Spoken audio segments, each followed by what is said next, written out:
¿Por qué Dios permite tanto sufrimiento? Si todos lo hacen, ¿por qué yo no? Yo necesito casarme para demostrar mi amor. Yo perdono, pero no olvido. Soy gay. ¿Qué?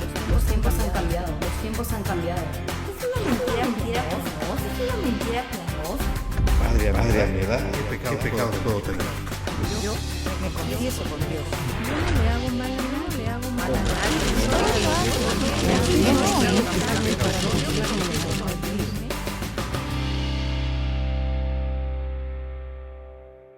Bienvenidos a Pax Televisión, en este programa que hacemos lío aquí en Pax Televisión. Todos fieles al Papa Francisco, que nos llama a hacer lío con el Evangelio. En esta ocasión queremos compartirle un tema muy bonito que ahorita, casi a las puertas de comenzar el año de la misericordia, puede darnos algunas luces sobre lo que es la misericordia y el perdón de Dios. El tema es: Dios ama al pecador, pero no ama su pecado. Y tenemos nosotros la tentación en este programa de centrarnos solamente en la cuestión del pecado y hablar muchas veces de la corrupción de muchas personas que dicen: como Dios perdona todo, entonces puedo hacer lo que se me dé la gana. Y no. El Papa Francisco nos dice que hay que tener mucho cuidado. Una cosa es ser pecadores y otra cosa es ser corruptos. Y nosotros, un buen cristiano, no tiene que ser corrupto. Tenemos que ser pecadores que siempre estamos en búsqueda de la conversión. Un buen cristiano está en permanente búsqueda de cambiar. Pero si nosotros nos centramos mucho en el pecado en este programa para hablar de la misericordia de Dios, estaremos siendo infieles a Dios, porque Dios es amoroso y misericordioso. Y estaremos haciéndole mucho caso al diablo, porque el diablo siempre nos acusa. En cambio, nosotros no tenemos que mirar tanto nuestro pecado, sino hay que mirar un poquito más en la historia de la salvación, la misericordia de Dios. Por eso vamos a preguntarle a nuestros hermanos en la calle, ¿qué opinan ellos? Si Dios realmente lo perdona todo o si hay algo que Dios no perdone. Escuchemos con atención lo que nos dicen nuestros hermanos en la calle.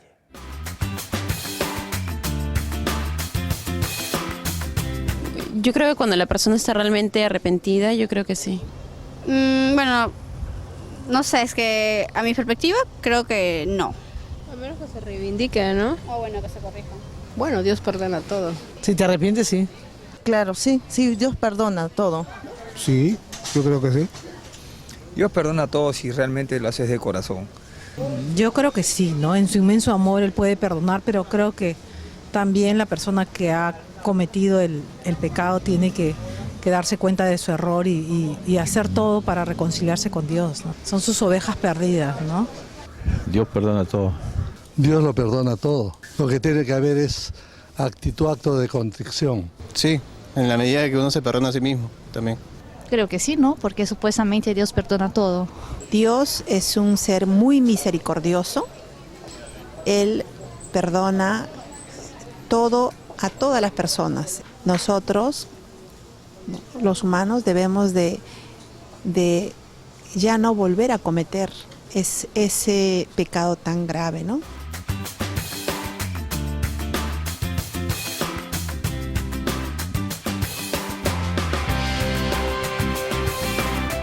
Durante la misa en la Casa Santa Marta, el Papa Francisco puso como ejemplo a San Pedro, que era un pecador y tenía defectos, pero que fue noble y se dejó ayudar por Cristo. En sus encuentros le ayudó a madurar. El Papa explicó que Pedro era un pecador, pero no un corrupto, porque reconociendo las propias miserias, Dios ayuda a seguir adelante. Chiediamo al Signore oggi che questo esempio, la vita di un uomo che si incontra continuamente col Signore e il Signore lo purifica, lo fa più maturo con questi incontri, ci aiuti noi a andare avanti cercando al Signore e incontrandolo, fare un incontro con Lui. Ma più di questo è importante lasciarci incontrare dal Signore. Lui sempre ci cerca, sempre. Lui sempre è vicino a noi, ma tante volte noi guardiamo dall'altra parte perché non abbiamo voglia di parlare col Signore o di lasciarci incontrare col Signore. El Papa explicó que la vida de Pedro es un ejemplo porque siempre supo dejarse encontrar por Jesús y rectificar cuando se equivocaba.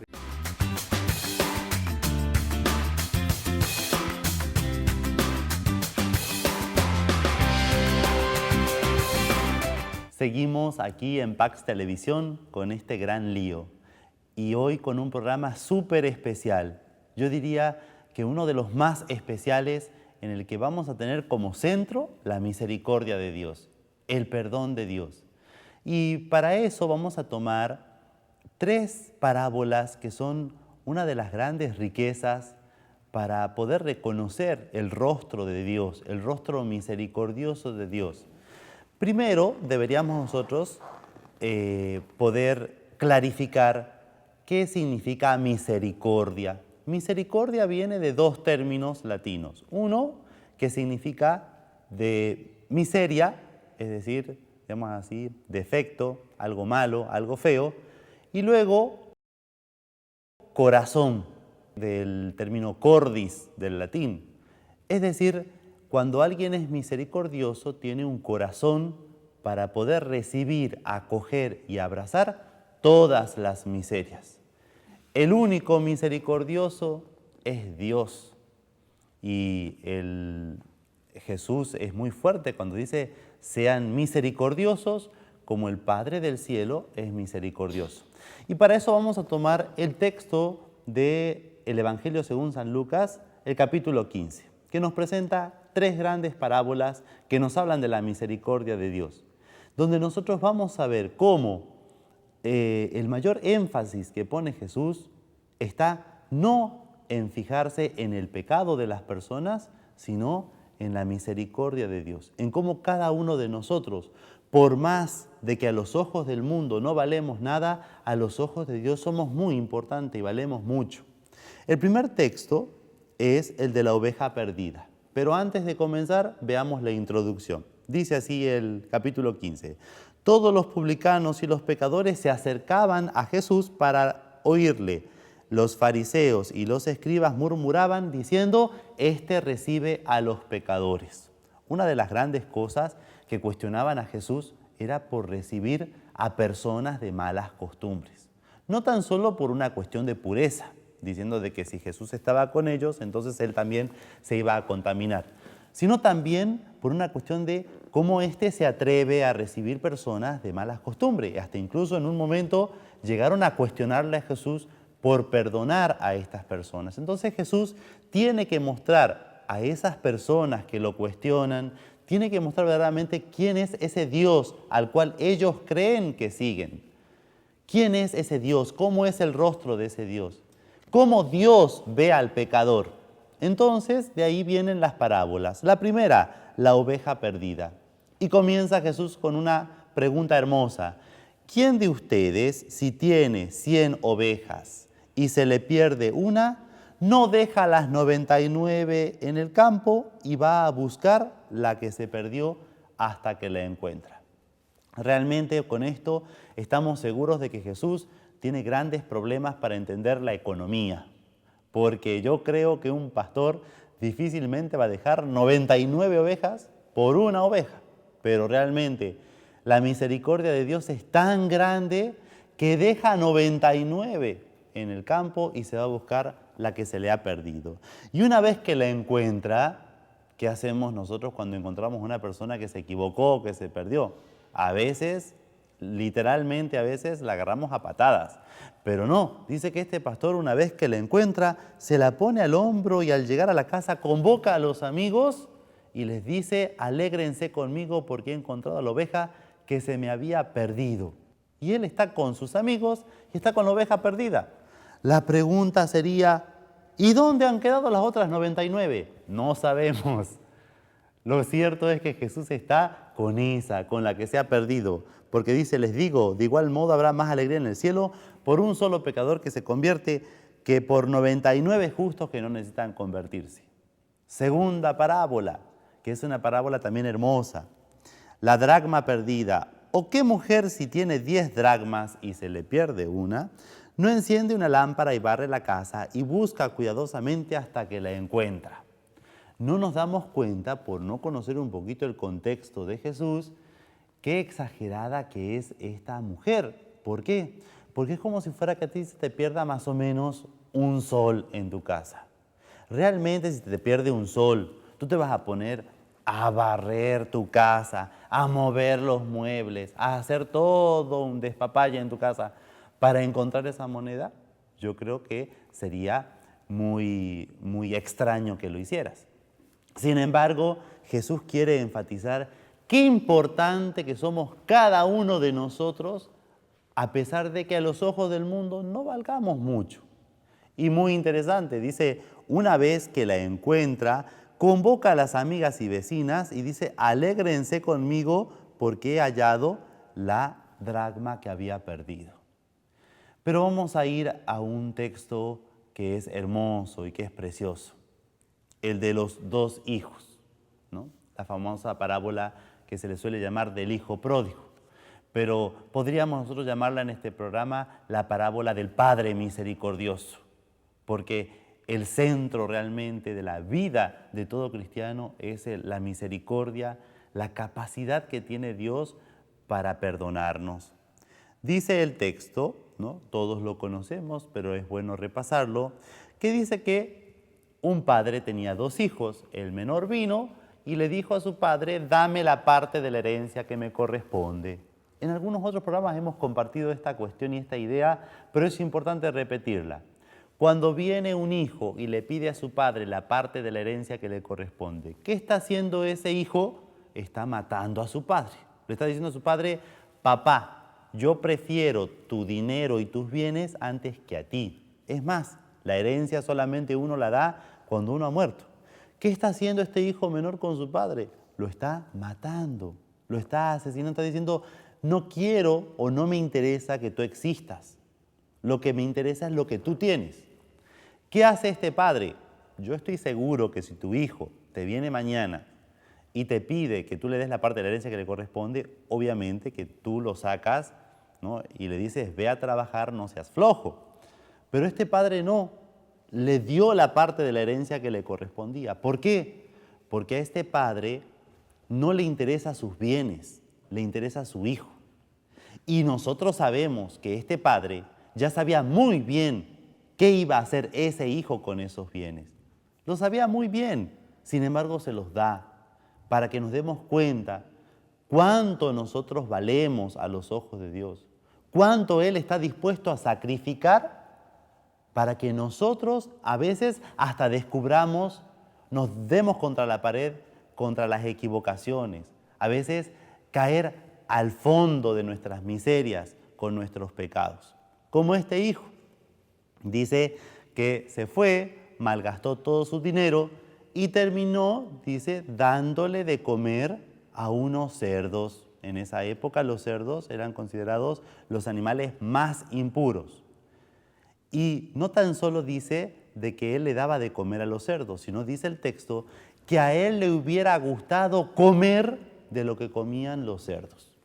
Para que nosotros nos demos cuenta de cuál es el nivel de degradación y de miseria y de indignidad que encontramos nosotros cuando vivimos en el pecado. Estamos totalmente desubicados. Lo primero que lo movió a este hijo no fue realmente un arrepentimiento verdadero. Lo que lo movió a este hijo fue el hambre que tenía, porque dice, le hubiera gustado a él comer las bellotas que comían los cerdos. Entonces, dice, pensó, ¿cuántos obreros de mi padre tienen pan hasta hartarse? Entonces, evidentemente, lo primero que lo mueve a este hijo no es el amor por su padre, no es un arrepentimiento verdadero, sino el hambre que tenía. Entonces, voy a ir a mi padre y le diré, Padre, he pecado contra el cielo y contra ti, ya no merezco llamarme hijo tuyo, trátame como a uno de tus servidores. ¿Para qué?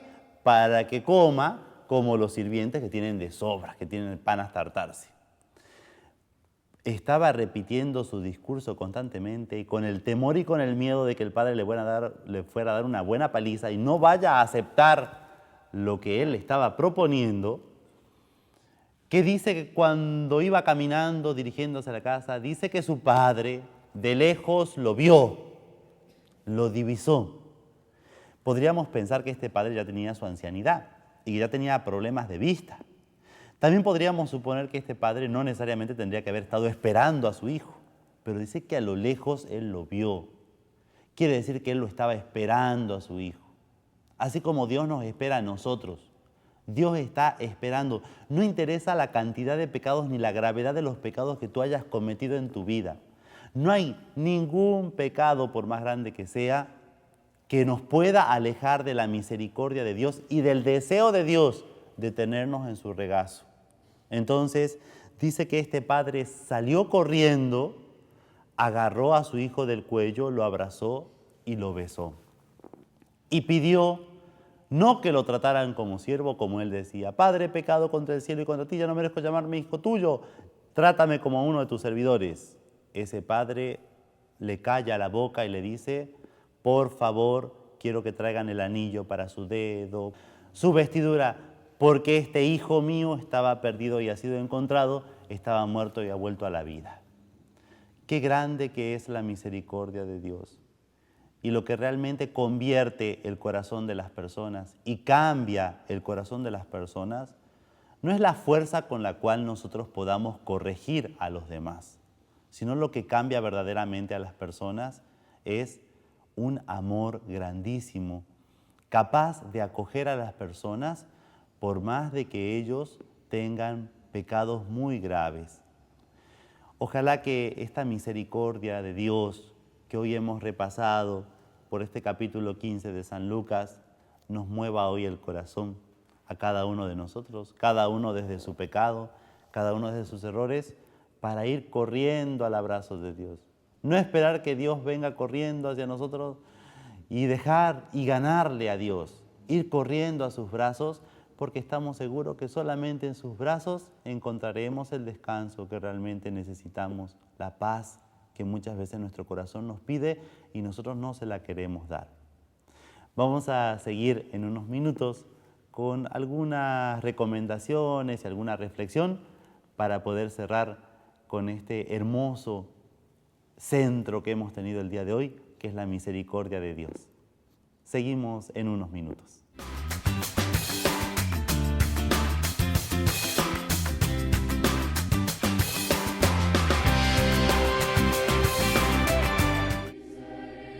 Jubileo de la Misericordia.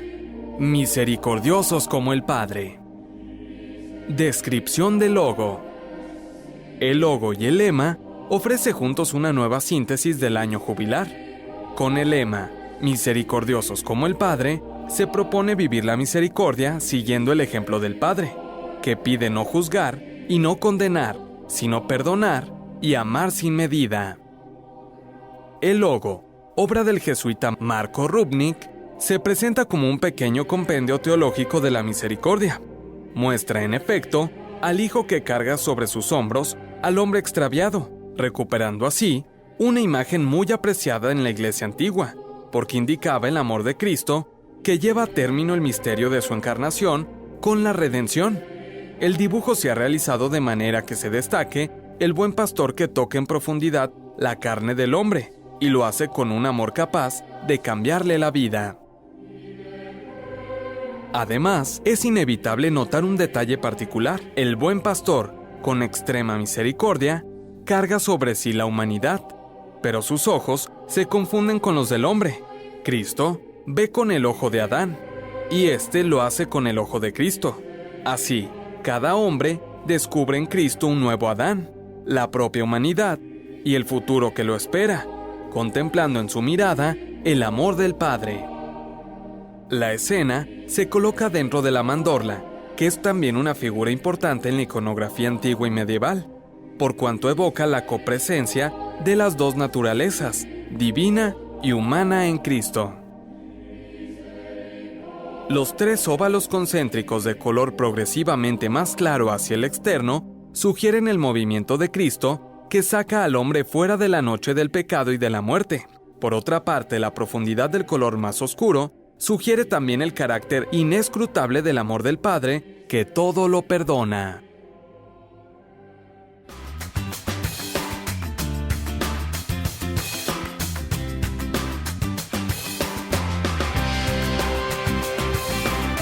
Seguimos aquí en Qué Gran Lío por Pax Televisión.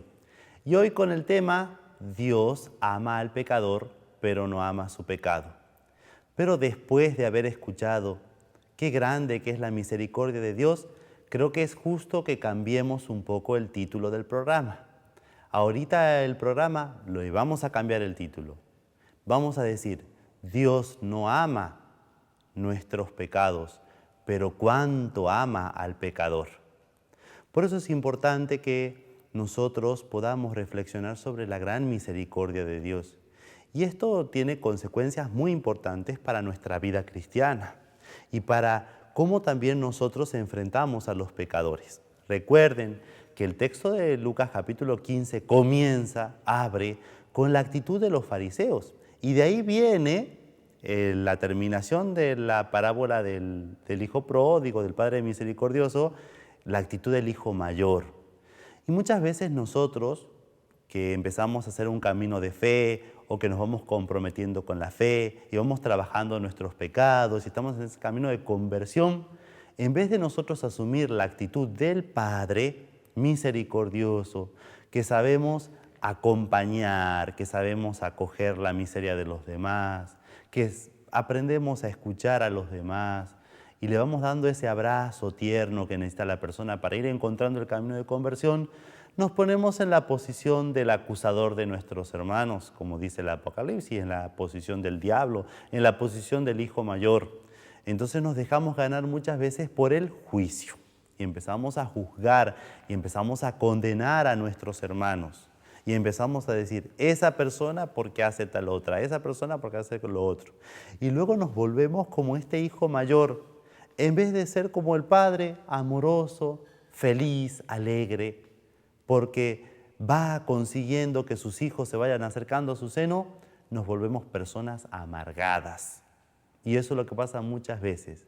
En vez de mostrarle al mundo que por realmente seguir la ley de Dios somos personas felices por hacerlo, nos volvemos unas personas amargadas, resentidas y que vamos amargando a los demás y vamos alejando a los demás. Entonces, el mejor consejo que les podemos dar en este programa, que ha sido tan especialmente preparado no por nosotros, sino por Dios, para presentar su rostro misericordioso, con esas ansias en que estamos esperando que se abra este año de la misericordia, el mejor consejo que nos podemos dar nosotros, los que estamos en el camino de la fe y de la conversión, es aprendamos a ser misericordiosos. No es necesario cambiar a las personas. Nosotros no la vamos a cambiar a las personas. Quien las cambia a las personas es Dios con su gracia y cada una de ellas cuando se les va abriendo la conciencia a una mirada nueva de las cosas. Pero muchas veces nosotros queremos cambiar a los demás. Y no, las personas no necesitan que nosotros las cambiemos. Lo que necesitan es que nosotros las acompañemos. Porque al final todos estamos en este camino de fe. Muchas veces nos ponemos en una situación superior frente a los demás. Queremos corregir a los otros. Y muchas veces le exigimos a los otros que miren las cosas como nosotros las miramos, que juzguen las cosas como nosotros las juzgamos. Y a veces no es así. No siempre las personas están preparadas para ver las cosas como nosotros las vemos. Entonces, ¿qué mejor consejo para este día? Que aprendamos, hermanos, católicos, cristianos, comprometidos, aprendamos a acompañar a los demás. Si sabemos que hay alguien que está en el pecado, que vive en el pecado, no lo corrijamos, no nos afanemos con cambiar a la persona. Vamos a acogerla como es, a quererla como es, y en esa compañía quizás esa persona encuentre el calor de Dios para decir, ¿por qué no tener una vida diferente? Que el Señor hoy nos ilumine a todos para también ser misericordiosos como Él es misericordioso. Te agradecemos mucho por tu compañía en este programa de Qué Gran Lío por Pax Televisión. Si tienes alguna sugerencia, algún tema que quieras proponer, pues está súper bienvenido. Y te pedimos que nos escribas a nuestro correo electrónico y que nos sigas acompañando, porque Dios necesita no tan solo del Papa Francisco y de este programa, sino necesita de ti para seguir haciendo lío por todos lados con el Evangelio. Que tengas un hermoso día y nos veremos en nuestro próximo programa de Qué Gran Lío. Gracias.